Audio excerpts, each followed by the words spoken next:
Hello, my name is Dina Jackson, and today I have a wonderful guest with me. We're going to be discussing her new book, The Courage of a Nation. And she, yes, that's right, she is an author, she is a healer, she is a PhD, psychotherapist, certified somatic experiencing trauma practitioner, and clinical nurse. Please welcome Dr. Teresa Marsh. Hi, Teresa. Hi, Dina. Nice to see you again. Nice to see you. Here we are. We've been going here week by week, breaking off the chapters of that wonderful book that you have. And here we are at chapter 13. This has been right on. Yeah. And I've really enjoyed chatting with you about all of this. And so I'd love to just dive right into 13 together, because I know anyone watching this hopefully has been following along with each chapter. And 13 is called We Are Born to Heal, A Grandmother Speaks. And I really love this one because you're really covering various members in the community here. And you start off with a quote from Rita Blumenstein from Southwestern Alaska. And I was wondering if you could start off with that quote for us. Absolutely. Emotions become physical, and the physical becomes emotional. Healing is about peeling. God said there's only abundance, and the only way through is to forgive. Holding on to negative emotions becomes cancer and other illness. Our healing is not just for ourselves. It is for the universe. We forget who we are. And that is the cause of our illness. Grandmother Rita Pitka, Blumenstein, Southwest Alaska. Thank you, grandmother, for that wisdom. Mm-hmm. And I found this chapter particularly interesting because you talk about childhood trauma, which is something that we touched on earlier in previous chapters. But in this one, you talk about childhood trauma and abuse, and you specifically look at obesity. And I think many individuals, both men and women, have struggled with this at various phases in our lives. And so I'm wondering if you could touch on this and speak to how it came up in the community, and then just also how you've seen this come up with your work as a healer. Yeah, thank you. I first just want to acknowledge the story is about grandmother. I call her Grandmother Sue. And, you know, in spite of the fact that she had such a horrific childhood, adolescent, even adult trauma history, and have gone through so much in life, that today she is this woman that whenever you call her, anybody calls Sue and just say, Sue, say a prayer for me. Sue, I need you to drum, and so on. Sue is right on it.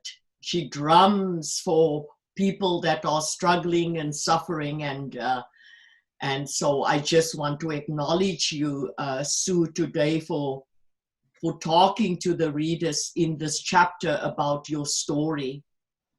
And I remember when I met Sue, and I said for the first time in that sharing circle, we are born to heal, we are born to heal, we are born to heal. I'll never forget that look on her face, you know, that look of really, oh my goodness. And she'll always remind me, you know, of that. Yeah, so we know from research today, and also just from helpers and healers, that the impact of trauma, particularly childhood trauma, and I would say particularly betrayal trauma, because betrayal trauma is one of the traumas, one of the many traumas that Sue endured. When we are betrayed by our parents, when we are betrayed by our loved ones, when our bodies are betrayed by people that were supposed to love us and take good care of us, it's horrific, because that body, that mind, that spirit doesn't even know how to deal with that, right? So in Sue's case, it was her father. He's in spirit world right now, and it wasn't just sexual abuse, it was verbal abuse, it was emotional abuse. And one of the things that Sue told me during our sessions working together towards healing was about the name calling and how he let her feel all the shame and guilt about her body and about herself as a woman. And then one day she started eating.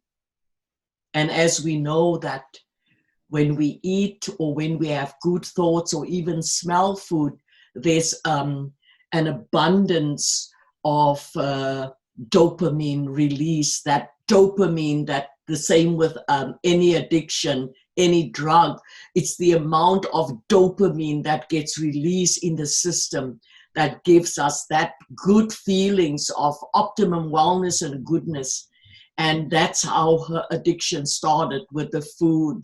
When she was beaten or sexually abused, she'll just go and eat and stuff herself to get those good feelings. And as we know from research, very soon, the changes that happen in the brain, in that reward pathway or the nucleus accumbens in the brain, begin to work so that everything becomes that thing that's going to give you that pleasure. And that was in the case of Sue and many, many men and women that are struggling today with body image issues through obesity and also, of course, drugs and alcohol. Same stuff.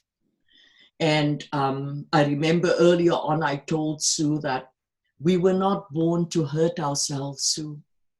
We were not born to hurt ourselves. It's a very unnatural thing that happened. So as a clinician and a helper and healer, when somebody comes to me and they're hurting themselves like you are, then I know something terribly went wrong. And Sue tells a little bit of a story in this chapter, and the reader can read that. But all I have to say again is that we are born to heal, born to heal, born to heal.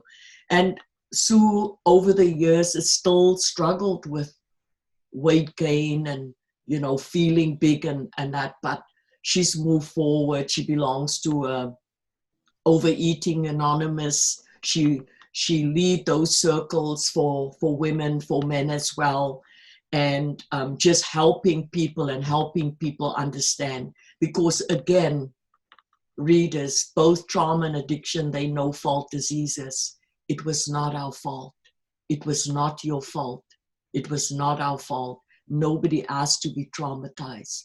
And when we begin to use or soothe ourselves with food or alcohol or other substances, we don't bargain for the brain to make those changes, right? But again, the good news is we are born to heal, born to heal, born to heal. So this is a beautiful story for helpers, for healers, for healthcare professionals to see how I work with Sue, how I work with that aspect of the obesity and bringing her back to her embodiment, right? Thank you. Yeah, no, I think that this is a really, really valuable chapter because I think a lot of readers can relate on various scales, not having the exact same story as Sue, but I think it really speaks to a lot of people. And there's a little bit more confusion when it comes to food versus a narcotic when it comes to addiction, because we need food to live, right? So working through things like that makes it a little bit more of a challenge. So I think it's wonderful that you've addressed that in this chapter. Thank you for doing that, and thank you to Sue for sharing her story. Thank you, Dina. My pleasure.